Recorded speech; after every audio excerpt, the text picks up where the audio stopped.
West Ham supporters know all too well what it's like to get excited about an incoming signing, only to end up with a supreme dud. However, let's take a look at the players the club were thankful to have missed out on. The bullets dodged. Joey Barton. Imagine getting rejected by a football club because thousands of its supporters were passionately against you ever putting on its colours, for no other reason than your name being Joey Barton. Oh, and of course all those thuggish incidents in the past probably had something to do with it. No doubt Joey Barton would have been a fine addition when West Ham attempted to sign the free agent in 2015. However, he'd only have been able to give one full season before the FA intervened. Ricky Lambert. Remember when Ricky Lambert was effectively discovered on the international stage when he was in his 30s? A prolific goal scorer throughout the divisions with Southampton. It made sense that West Ham would make a bid for him in January 2014, 6 months before he ended up at the World Cup. However, Southampton rejected the £8 million offer and Lambert signed for boyhood idols Liverpool in the summer. Now at Cardiff, in the 3 years since, the man has scored 8 goals in 81 appearances. 3 weeks in the Company of England side and it traumatised him forever. Grant Holt. And now for the original Lambert,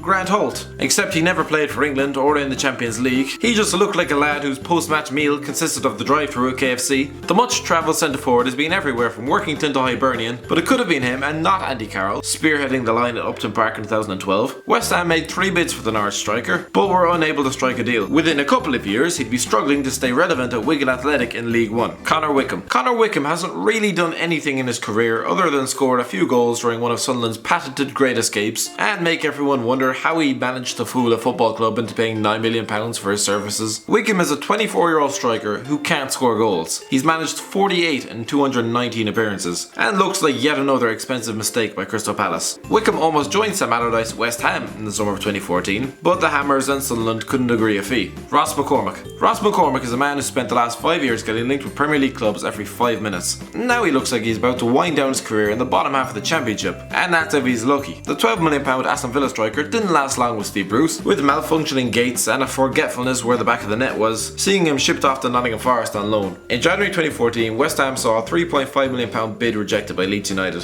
Lassina Traore must have been listening too much to Jose Mourinho back in January 2014 when he described West Ham's style of football as being from the 19th century when they tried to take him on loan from Monaco. Bit unnecessary, and let's be honest Lassina, you're a 7-foot beanpole. Stop pretending you're Messi and stand up front. The Ivorian signed for Everton instead, looked about as comfortable as a goat in roller skates, and was swiftly sent back 2 appearances later. Scott Hogan. To be fair to Scott Hogan, he may turn out to be a roaring success at Villa Park. He's only been there 5 minutes, but it does not look likely. Slaven Bilic was keen to sign the 24-year-old in January, but the club were unwilling to match Brentford's £50 million valuation of him. Fair enough, considering he'd never set foot on a Premier League pitch before. Hogan has since scored 1 goal in 13 appearances for the Villains. Callum Wilson. Scott Hogan may have had his injury problems, but they'll have been a walk in the park compared to Callum Wilson's nightmare. Since achieving promotion with Bournemouth in 2015, the man has sustained 2 cruciate knee injuries. The 25-year-old is a fine player, but has become a fixture in the treatment room. So when West Ham made a bid for him last summer, well, it's not like Andy Carroll needed any company in there. Charlie Austin. There will be times when the West Ham bosses wish they'd just taken a gamble on Charlie Austin's fitness. This is not one of those times though, when he's just spent the last few months sitting on his arse and picking up the paycheck at St Mary's. Davids Sullivan claimed West Ham opted not to sign Austin from QPR in 2015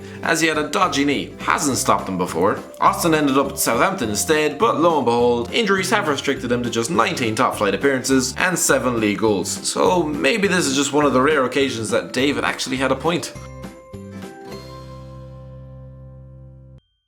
Thanks for watching, don't forget to like, share and subscribe, and make sure you check out Footy Feed for all the latest transfer rumours and news.